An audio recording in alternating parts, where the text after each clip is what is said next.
So we're actually filming this intro after we recorded the rest of the episode. We wanted to tell you about today's sponsor. Kyler has the information on that. Yeah, so today's sponsor is Golden Sun Woodworks. It's an Etsy shop that I have. I do all sorts of stuff like wood turning stuff, fine leather goods, checkbook covers, field notes covers, wallets, stuff like that. So if y'all are interested, use discount code FRIEND for 10% off. So it's www.etsy.com/shop/goldensunwoodworks. Awesome. I would appreciate it. And that stuff will be in the description In the below. description below. I've seen some of his products. Seen them firsthand. I don't have any of them, but I've seen them, and they're fantastic. So check them out. We'll be getting some soon. Probably will. Because, they're great. They are pretty good. Roll the intro.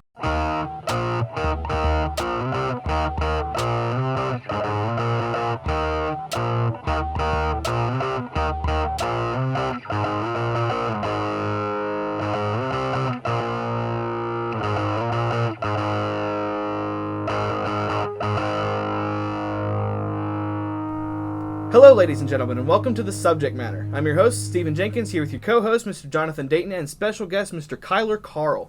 We are experts in nothing, and we're here to give you our thoughts and opinions on all of it. Welcome back after only 1 week this time. Last couple of weeks, we were doing every other, and this is the first week that we've done a one week in between each episode, and our current plan right now is to do that for a while, probably for about, I don't know, this is episode 4. So probably about at least 6 more episodes, maybe a little bit more. Get about 10 to 15 under our belt, take a quick break, kind of see where we're at, and then we'll go from there. But that's pretty much all we need to cover before we get started. So Kyler, why don't you go ahead and introduce yourself for us, please? What's up? So my name's Kyler Carl. I'm a graduating senior at the University of Kentucky. I'm getting a Bachelor of Science degree in biology. And then in the fall, I'll be pursuing a Master of Science in marine biology at Texas A&M. But other than that, I've known you two for a while, probably Stephen a little longer than Jonathan. A little bit, maybe. But the common theme here seems to be the karate studio. Karate studio. So, we said, one more here. Yeah. Like we said, for the first good episodes, we're going to have that'll probably be the same thing like we said last week, and next week will probably be the same. But we do have some people that we're getting lined up that won't have that in common. So we'll get a little more of a variety there. But in case you haven't noticed, though it is, we all come from the same place, we're all very different people, which is a good thing. Absolutely. So, our first topic that we're going to talk about today is sort of abstract. It is, what is your dream retirement home? Where would you like to live? What type of house do you want? What do you want? I was going to say, what do you want your job to be? But if you're retired, that's not really going to be. I still have to figure out what my career is going to be first. I can't think about that yet. Very abstract. We don't know what's going to happen. But we'll start with Jonathan. Starting with me. Where do you want to see yourself? I think we asked this actually in the first episode. But where do you want to see yourself in like 60 years from now? I don't think I could leave the area that I'm in. I mean, I love the area. I love the people here. That's the big tie. But I would love to have a vacation home when I retire. Yeah. Somewhere else. And actually, went out of town this past weekend, and Addie were talking about maybe having a second career in a bigger city. But when I retire, love some mountain range somewhere in a cabin on top of a hill in the middle of nowhere.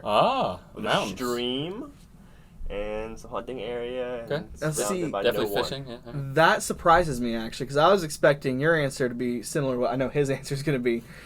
And your answer actually is closer to what my answer is. If I was going to move anywhere, I'm going to move more north. I won't steal his spotlight, but that type of living, I love to go on vacations for, but I don't envision myself being there. Yeah. I don't like the heat, and this area is fine. If I'm going to go anywhere, I'm going to move north where it's even colder and the winters are even worse. What about you, Kyler? For you? Definitely somewhere warm. I went to undergrad in Kentucky, moving south from here because it's cold here for me. And for grad school, I'm moving even further south into Texas. So yeah, I'm thinking a beach house on a tropical island somewhere. That would be perfect for me. What do you want? What do you want your life to be as far as retirement? Oh gosh, sailboat. I would love a sailboat. Sailboat? Yeah. I want a sailboat, and I can go to wherever I want, all over the place, or I could stay in the same spot. Doesn't really matter. Jonathan, I kind of talked about this a little bit, actually. Go ahead. Well, he brought up a very good point about a sailboat. I saw a TikTok the other day. Then this girl quit her job after a terrible breakup and is now working on people's sailboats who they own sailboats, and she's like the maintenance person. So she takes care of them and sails all over the world as her job. Nice. And that would be awesome. Doesn't sound bad. That's Makes not it bad. work Not and necessarily pleasure for there. me, but maybe kind of. Well, So, like, for a couple years anyway. like a retirement hobby. Yeah. Yeah, exactly. Money Stay and- busy. Jonathan and I had a conversation not too long ago, like what we would do if we won the lottery, and we talked about private jets and helicopters and all those sorts of things that would be The common purchases fun. with a couple Just your average. ease of travel. Nothing crazy. Just a nice little plane Yeah, small plane. that could four-seater, not drove, nothing big. go Yeah. somewhere and land on his yacht that he wants. Yeah, And nothing too big. I want to be able to sail it myself. But. Now you lived, or at least you were there in like the Virgin Islands for like a semester for college or something like that. Yes, right? it was. Yeah, I studied abroad. This time last year. First semester, I could have finished my undergrad in 3 years, but I decided since I'm there, I might as well have the full college experience, and just took a semester abroad. So yeah, I chose the U.S. Virgin Islands, and I went to the University of the Virgin Islands first semester. I had my major there was marine biology, and it was a good time. What was Well, we'll go through the general things people ask you. We'll start with least favorite. What's your least favorite aspect of being down there? Least favorite part. You all have been to the DMV, right? Oh, yeah. So people down there are quite laid back, and this is not a criticism, it's just kind of the lifestyle. They're very laid back, and nobody's in a hurry to do anything.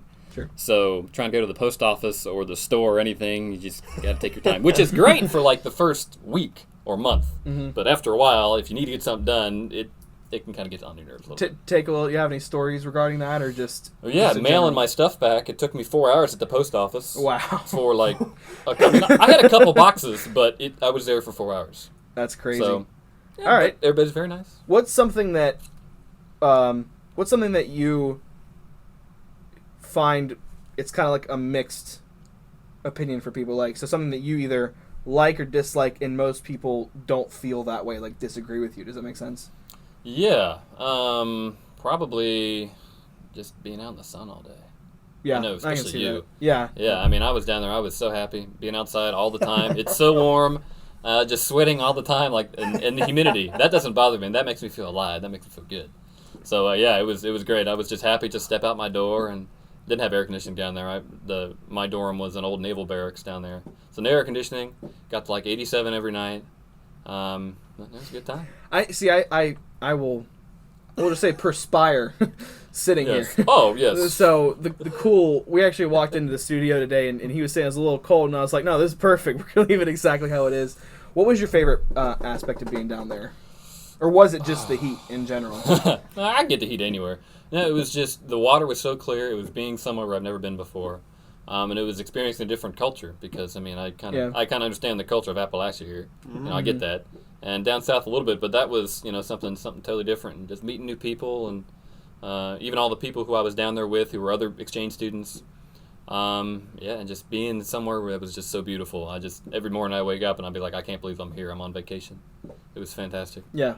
And did you had to actually like come home early because of Corona, didn't you? Yeah, I did. So I took a couple trips while I was down there. I was lucky because I didn't want to waste any time. So I just did everything to the full extent that I could. I wasn't like, well, I'll do that in another couple months.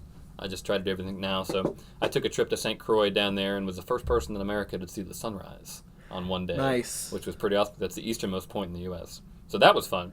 But then the week after that was our spring break. And then I get an email saying, hey, because of COVID, which wasn't in the Virgin Islands yet. There weren't any cases. There weren't any in Puerto Rico either. They said, you can't stay here anymore. You have to leave. So I was like, okay, I have a week, and then I'm homeless down here. So that's interesting.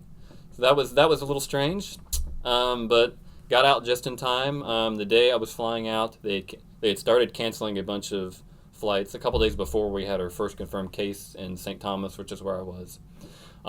They had the hospital in St. Croix closed. There was an airport that closed a couple islands over the day that I left, so I was happy that I barely got out in time for that. At the same time, Puerto Rico was under martial law, and we just really weren't sure what was going to happen. I was the only couple tourists walking around downtown St. Thomas down there, and all the locals were like, this is weird, man. This is weird, because everything's so based around tourism down there. Yeah. And they're all like, the cruise ships, they weren't letting any more cruise ships dock. Wow. So that's a big money maker down there. So they were just all worried what they were going to do, and I'm worried where I'm going to stay if I'm stuck down there. Well, and that's like, because you have certain things like that, big events that happen. Nothing like Corona has really affected, just like, at least from my perspective, in my life, where literally the entire world has been affected in at least somewhat of a similar way. Yes. As in, we're all worried about this one thing, which I always thought, because this is about a year ago, it was just something, I just hadn't really thought about that before. Jonathan, I wanted to ask you, because have you ever lived in a specific period of time in a different place like he has, or gone abroad or anything like that, or is it just... I have never lived abroad or done anything for that extended period of time. I have traveled mainly in the U.S., but I have gone on vacation in other places similar to Kyler, and have enjoyed myself, but it was more of a touristy thing, so it necessarily wasn't like getting to know the culture too well. Yeah. So I guess I'd be curious, Kyler, was your education there, I know that you were down there as a tourist, but your education, was it similar to the education that you would get here in the United States at Kentucky? Yeah, I'll go back to your first point, is that it was interesting to see just the culture specifically, because you see all the people from the cruise ships that come off, and there's this little section on waterfront right there that all the cruise people go to, stuff like that. And even there's a bunch of real expensive resorts. There's a Ritz on the island on the other end, on the east end, and a bunch of fancy, like there's Margaritaville down there as well, which I went to a couple times. It was very nice. Very good. But it's such a sterilized view of the island, and I mean I get it, because it's not gritty. It's not dirty. It's not almost not as down to earth as the people there can be. So I can see why that's desirable. But it's also it can be a hard life down there. It's expensive to live down there, but the people are so great, and so it was just so nice to be able to live there and get the real sense of it. But because of that, they really try.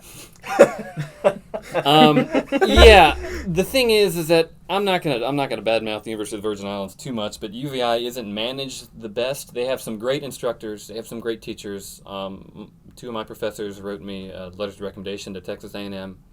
But yeah, it's not great. I was considering it for my master's, but after living down there for a little bit and seeing what it was like, it's not for me. But if you're from the Virgin Islands, and that is your best option, that is one of the best universities in the Virgin Islands. BVI, Tortola, anything like that is UVI. So, it's great for them down there. Was there something, because you obviously went down, like you said, for education, was there anything like that you got to do down there that you just really can't do back in the States, or at the very least at University of Kentucky? Yeah, specifically scuba diving. So I went down there at first to take there was a scientific diving class and a rescue diver class down there. But I got down there, and this is another mismanagement kind of thing. I got down there to find out that they canceled the classes on me without telling me. Nice. And they did that with another class too, so I was really down there all of a sudden, and I'm like, well, I don't really know what I'm supposed to do here now. Yeah. The whole reason I came down here, I'm not here. It's not happening, but I made the best of it, which I'm glad I did. But I did get to scuba dive a couple times down there, which was fantastic, because I'm a relatively new diver. I've been diving since 2018 probably. Mm-hmm. I have about 25 dives under my belt, not including pool dives. But it was nice to dive in the saltwater finally, because I've done a bunch of lake diving, even up here. I've done Rocky Gap a couple times. There's a place in Pennsylvania. A bunch of cavern diving. I've done cavern diving in Florida, which is pretty cool. My deepest there was 101 feet in overhead environment, which was fantastic. But never got through the saltwater. And so it was cool seeing all the life down there. John Brewer's Bay, which is the University of the Virgin Islands beach right there, which is great. You can go down there, and we snorkeled every day, at least every day. A couple times I got to dive, seeing all the great life. I saw my first octopus down there. Nice. Which was really fantastic. Yeah, so that was really cool. Absolutely. Yeah, because I've never been scuba diving. Have you been scuba diving before? I've snorkeled before, but I've not scuba dived. Yeah. Because I know virtually nothing about it. What's it like? What do you have to do? Just tell me about scuba diving. Yeah, enlighten me. Man, it's fantastic. We're not experts, and I'm not going to become an expert, but do your best to give me the rundown in 5 minutes. Yeah, so the scuba diving, you get to experience totally new horizons. You get to see stuff you've never seen before, and the whole goal of scuba diving is to do as little as possible. So you want to be nice and relaxed, using as little energy as possible, just floating along under there. So basically you have an air cylinder tank, 3,000 psi, and that goes on your back. You have a first stage that takes that real high pressure air down to something more reasonable, and then the part you have in your mouth, your regulator, brings that down to ambient pressure. So if you're at 30 feet, it brings down to the pressure you can breathe there. If you're at 110 feet, the pressure you can breathe there. Usually you have a life jacket, kind of an inflatable life jacket called a BC. That's so you can control your buoyancy, so you can go up or down. And of course, fins are very important. Yep. Because it's kind of hard to move in the water otherwise. Yeah, man, it's really a blast. I got started. I took a class actually at UK. They have a big Olympic diving pool there, so we got to spend a bunch of time in the deep end there. And went to Florida for my certification, and that's where I got to do that Cavern dive, which was pretty cool. That's what I was gonna say, because like I always wondered too about like the pressure and stuff. If that, do you feel that like is it just sort of like around your head that you have the relief pressure? Is it whole body? Does the suit take care of that for you? Yeah, so it's interesting because I have to dive with a wetsuit because as we've established, I'm pretty cold-blooded, so I like the warm. Yeah. So even in the 80-degree pool, I had to have a 5 mil wetsuit because I would freeze. But the pressure isn't really that bad as long as you can clear your ears. You just pinch your nose and you blow through it, kind of release pressure. You do that about every 10 feet. Yeah, it's really not too bad. Recreational scuba diving, the deepest you can go is about 120 feet. Mm-hmm. You can go much deeper, but you run into other problems like oxygen toxicity. That's where the level of oxygen actually becomes toxic to you if you go too deep. Okay. So some technical divers will decompress with pure oxygen, but if you breathe pure oxygen below 22 feet, it will kill you, which is interesting. Another cool thing about all that stuff, and the reason and the reason why recreational scuba diving is only 120 feet, is called nitrogen narcosis. And so what this does is the partial pressure, because you breathe in mostly nitrogen and a little bit of oxygen, but at high pressures, nitrogen will dissolve in your bloodstream, and it has a narcotic effect. So it affects different people differently. I feel at about 90 feet. Some people get really happy. I feel like I've had a lot to drink, and it's just real hard to concentrate on stuff. Some people think they can breathe water, so they take the regulator out. It's pretty crazy. Yeah, so it can be dangerous. So technical divers, when they go real deep, they breathe other things like Trimix, which they replace the nitrogen with helium, which helps. But yeah.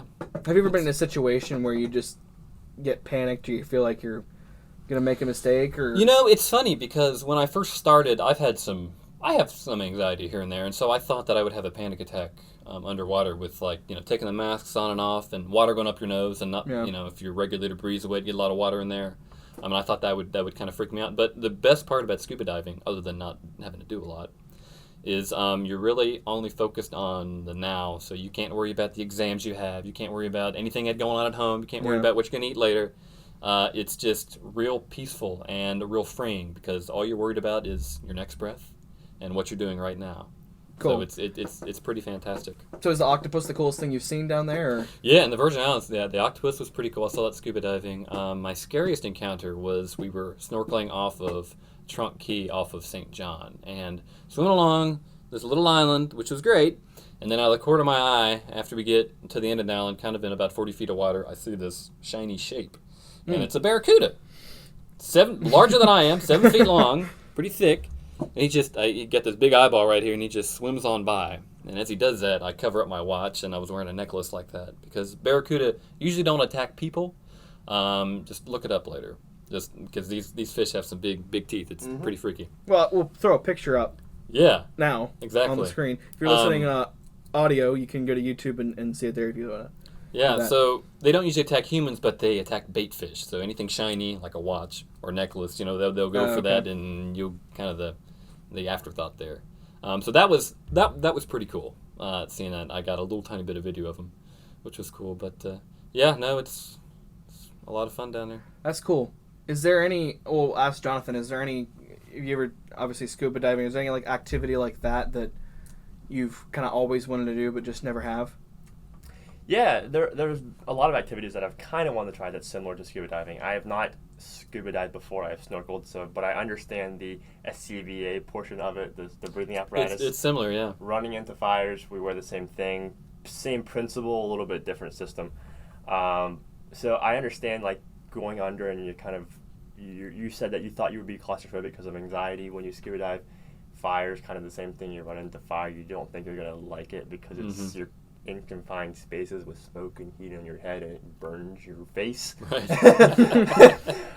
But I've also kind of wanted to scuba dive before too. Same system, but I thought I would not like the claustrophobicness. Is that even a word? To water, because I do not like to swim. I can swim. I don't like to swim. I don't like to be underwater. I like to be in confined spaces. So but I'm curious because you said that you didn't think you were going to like it but enjoy it, and so I was going to advance my skills in some way. You said technical rescue class or some sort of class. Yeah. I've always wanted to try other things like that, and even climbing and rope climbing and rappelling. See, well, that's because there's two things that are kind of not really in the same vein as like rope climbing and things like that, but there's two things that like I've always been told, like usually by my mother, please don't ever do that because you're going to scare me. But I've always been really interested in like bungee jumping or skydiving, because that just seems.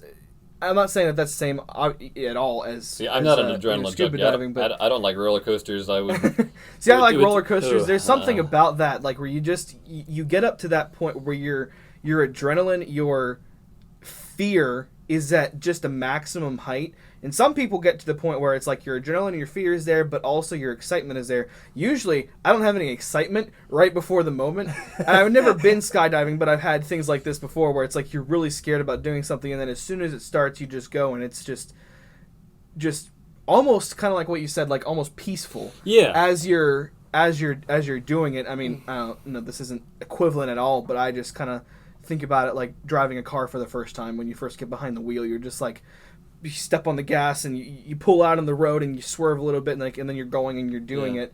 Is that similar for? Yeah, honestly, in that way, probably the most scared that I've been was when it was just me, a buddy, and our instructor going down into that cavern there in Florida. And so he's like, "You're going to experience narcosis for the first time," and I'm like, "Is that going to give me a panic attack?" I'm like, "How am I going to react? Am I going to do something really stupid? Am I going to kill myself? I don't know." And also, it being in an overhead environment, in scuba diving, you can't go straight up anyway because of decompression sickness, which is where people don't know. This is where the nitrogen that does get forced into your bloodstream and has to have a chance to come out.